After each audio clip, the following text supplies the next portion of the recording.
Il est 8h37, vous avez choisi Sud Radio et vous avez bien raison. Et tout l'été, on accueille chaque matin une ou un député élu pour la première fois cette année. C'est le Tour de France des nouveaux députés. Et aujourd'hui, nous accueillons Charles Fournier, député Europe Écologie Les Verts, au sein de la NUPES pour la première circonscription d'Indre-et-Loire. Bonjour monsieur le député. Bonjour. Bonjour Charles Fournier, merci d'être avec nous ce matin sur Sud Radio. Alors dans quelques instants, on va apprendre à mieux vous connaître, mais d'abord concentrons-nous sur l'actualité avec forcément la météo qui se déchaîne, l'ensemble de la métropole en vigilance jaune ou orange aux orages. Classique pour la saison ou ça doit vraiment nous alerter sur le réchauffement climatique, Charles Fournier ? Je crois que la répétition des événements climatiques indique que nous ne sommes pas dans des variations de météorologie, mais bien dans une problématique plus profonde qui est celle du réchauffement climatique, de l'effondrement de la biodiversité. Tous ces sujets sont liés. Et donc oui, il y a de quoi être inquiet, mais ça fait longtemps que nous devrions être inquiets et que nous devrions agir à la hauteur du problème qui est devant nous. En tout cas, vous êtes l'un des témoins de ce réchauffement climatique puisque votre circonscription englobe une partie de la ville de Tours avec la Loire qui a un niveau extrêmement bas. J'imagine que là aussi la situation vous inquiète fortement. Oui, la situation de la Loire depuis plusieurs années est extrêmement inquiétante. Les débits sont très faibles, la qualité des eaux est très altérée avec des incidents sur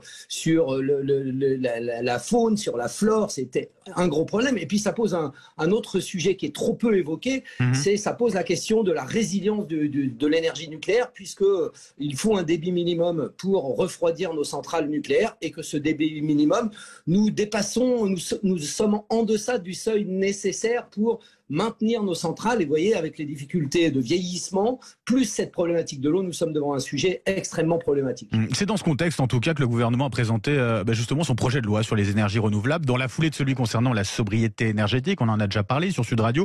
Vous pensez que l'exécutif a pris conscience de l'urgence de l'enjeu, véritablement, Charles Fournier ?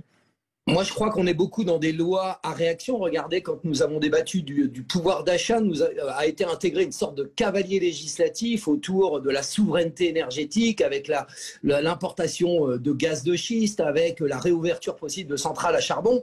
On est un peu dans l'urgence. Puis je crois que le thème de la sobriété devrait être intimement lié au thème de la production d'énergie. Les deux vont ensemble et malheureusement, nous traitons souvent de manière séparée ces deux sujets. Il faut ajuster notre production à nos besoins. Et la sobriété, j'avais fait beaucoup d'amendements justement dans ce projet de loi pouvoir d'achat sur la sobriété qui ont tous été retoqués. Et je crois que ce plan de sobriété dont on nous parle, il doit être très ambitieux, partagé, intégrer évidemment d'abord ceux qui sont en ébriété énergétique, ceux qui consomment beaucoup et permettre à ceux qui ne consomment pas aujourd'hui de vivre dignement. Et c'est tout l'enjeu dans les mois à venir. Il nous faut agir profondément. C'est-à-dire que vous avez été déçu des mesures annoncées pour ce plan de sobriété, clairement, par rapport aux amendements que vous avez proposés ? Oui, bien sûr. Je crois qu'on ne va évidemment pas assez loin sur de nombreux sujets. D'ailleurs, la sobriété n'est pas qu'une question énergétique. C'est la sobriété des matières premières, c'est la sobriété de l'eau, de la consommation de l'eau. Nous venons d'en parler. Et tous ces sujets, nous devrions avoir une grande loi très ambitieuse. C'est un changement de modèle, un changement dans nos modes de consommation. Évidemment, encore une fois, je le dis, les plus pauvres devront accéder à un minimum pour vivre. Mais tous ceux qui consomment au-delà du raisonnable devront évidemment faire les plus grands efforts pour retrouver un équilibre. Et aujourd'hui, nous n'y sommes pas. Nous ne tenons pas les trajectoires de réduction de consommation. Et ça, c'est essentiel pour réussir. C'est-à-dire, Charles Fournier, que quand on parle de sobriété, en fait, c'est un autre mot pour parler de décroissance ? Alors la décroissance, c'est un mot un peu général. Moi, je suis pour la croissance du bonheur, si vous voulez. Je suis pour la décroissance des consommations d'énergie. Donc la décroissance du bonheur, je pense que tout le monde sera d'accord là-dessus. Oui. Mais voilà, c'est juste pour montrer que c'est un mot valise auquel on peut faire dire ce que l'on veut. La décroissance, évidemment, nous consommerons moins. Et donc, si ça, c'est pour vous la décroissance, évidemment, il faut aller vers cette décroissance. Bon, le gouvernement veut tout de même simplifier, accélérer la mise en place de panneaux solaires, d'éoliennes sur le territoire. C'est plutôt une bonne nouvelle ici, non ? Vous saluez cette initiative, cette volonté-là ? Alors, tout dépend. Si on ouvre la boîte à une déréglementation environnementale, comme nous l'avons vu dans la loi pouvoir d'achat, ça pose des problèmes. Il est normal que les populations soient associées au choix, qu'il y ait des enquêtes, qu'il y ait des autorités environnementales pour vérifier du bien fondé des projets. Moi, je crois qu'il faut accélérer en donnant aussi du pouvoir localement aux citoyens, aux élus locaux pour penser leur futur énergétique en rapprochant ces enjeux de consommation et ces enjeux de production.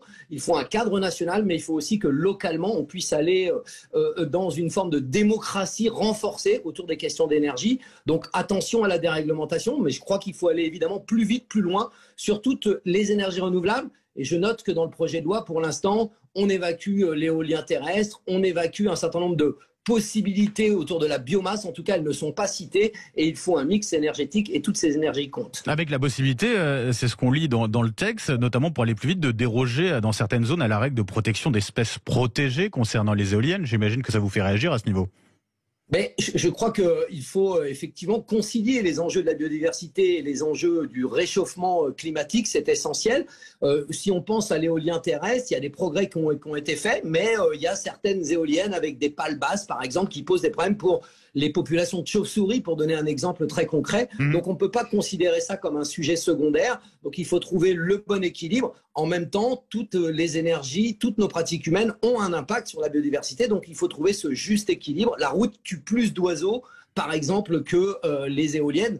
Donc vous voyez, il faut trouver un équilibre pour à la fois diminuer nos émissions de gaz à effet de serre et protéger notre biodiversité. Une éolienne, c'est quand même en moyenne entre 600 et 800 tonnes de béton. Est-ce que ça peut aller avec justement une démarche écologique ? Très clairement, le nucléaire, c'est aussi beaucoup de béton. On parle de mettre des petites centrales nucléaires partout dans les territoires. Vous m'accorderez que c'est aussi un enjeu pour l'eau, pour le béton, de la même manière. Je crois que ce qu'il faut, c'est que tout ça puisse être démontable facilement. Aujourd'hui, les obligations de recyclage sont portées au maximum pour l'éolien. Donc, je ne dis pas que l'éolien est la solution à tout, mais il faut c'est un moindre mal, en tout cas. Regarder. On pourrait poser la question du bétonnage des grands supermarchés à l'entrée des villes. Vous voyez, on le pose spécifiquement pour l'éolien, alors que la question du béton se pose d'une façon générale. C'est une cohérence globale qu'il faut trouver. Charles Fournier sur Sud Radio. Je rappelle que vous êtes donc député Europe Écologie Les Verts, la première circonscription d'Indre-et-Loire. Votre terre d'élection, la ville de Tours, qui n'est pas épargnée par le fléau des rodéos urbains. Hier, le maire de Colmar a déclaré, après le drame qu'a connu sa ville, qu'il y avait un vide juridique à combler. Est-ce que vous partagez son impression ? Moi, je crois que ces rodéos empoisonnent la vie de nos concitoyens et donc, évidemment, le droit doit se hisser à la hauteur du sujet. Après, je crois qu'il faut cerner l'ensemble des dimensions du problème. Attention un sujet, une loi. On a connu ça pendant des années, une espèce de prolifération juridique et puis qui ne crée pas forcément du droit à la hauteur du sujet. Mais je crois qu'effectivement, sur cette question-là, il y a un vide juridique qui est à combler. Il faut prendre le temps de l'élaborer. Il faut réagir face à ça. Je crois que ça empoisonne la vie de nos concitoyens et Tours n'est pas épargné, vous l'avez dit. C'est un sujet qui pose des problèmes. On l'a vu avec des accidents mortels et ça, c'est tout à fait insupportable. Vous l'avez vu le message de Gérald Darmanin, le ministre de l'Intérieur, qui annonce au moins 3 opérations anti-rodéo dans chaque commissariat par jour. Oui, alors j'ai entendu aussi dans votre revue de presse que peut-être le ministre a besoin de faire oublier des fiascos de son action et qu'il est dans une forme d'agitation.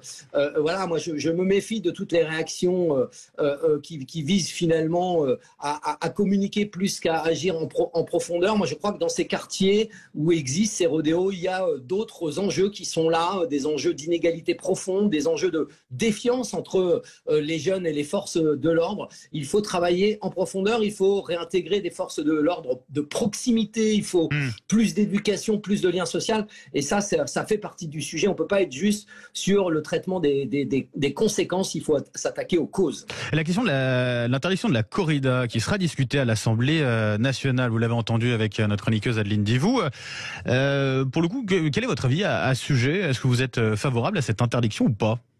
Moi, je suis favorable. Je crois que c'est une pratique. Les mots ont été employés également dans votre revue de presse, barbare. Alors évidemment, au nom des traditions, il faudrait tout maintenir. Mais je voudrais rappeler qu'il y avait des traditions. On faisait des duels entre les hommes et on pouvait s'entretuer. Moi, je crois que les traditions, elles évoluent. Il faut respecter notre histoire, bien évidemment. Mais je crois que là, nous sommes sur une pratique. La souffrance animale est aujourd'hui reconnue.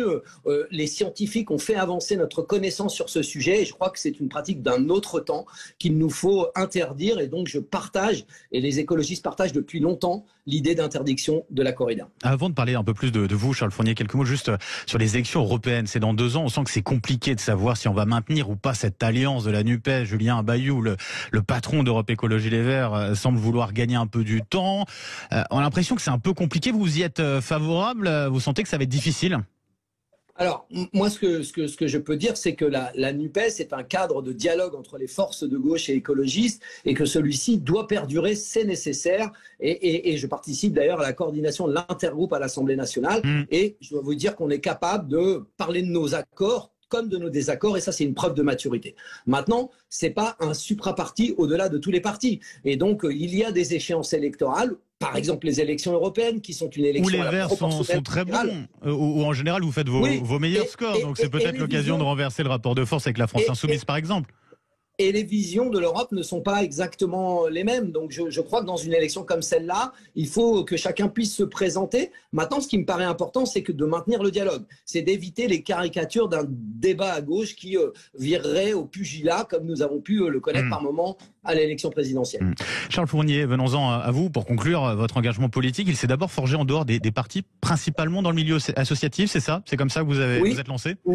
Oui, je le dis souvent, je suis un produit de l'éducation populaire et donc je viens plutôt du travail social, du terrain, notamment en direction de la jeunesse. Et c'est au moment où j'ai considéré qu'il était nécessaire de se mêler finalement à cette vie politique qui se passait dans une forme aussi d'entre-soi que je suis arrivé vers l'engagement politique, d'abord dans des listes citoyennes.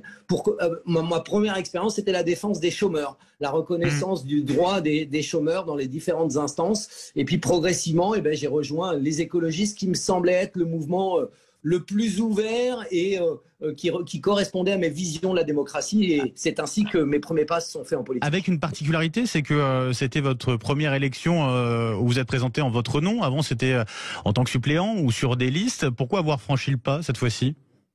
Moi, je reste profondément ancré dans la logique collective et c'est vrai que les scrutins de liste vous installent dans une dynamique collective. J'ai conduit 2 listes aux élections régionales de 2015 et de 2022. Moi, là, pour cette fois-ci, je crois que je rejoins aussi un groupe à l'Assemblée nationale, le groupe des écologistes. Donc, je retrouve cette dimension collective et je crois qu'avec le temps, mon nom, mon action a été reconnue localement et qu'il était possible que je me présente en mon nom et j'ai bien fait puisque au bout il y avait la victoire. Charles Fournier, merci d'avoir été avec nous ce matin sur Sud Radio. Je rappelle, député Europe Écologie Les Verts de la première circonscription d'Indre-et-Loire. Merci à vous et bonne journée.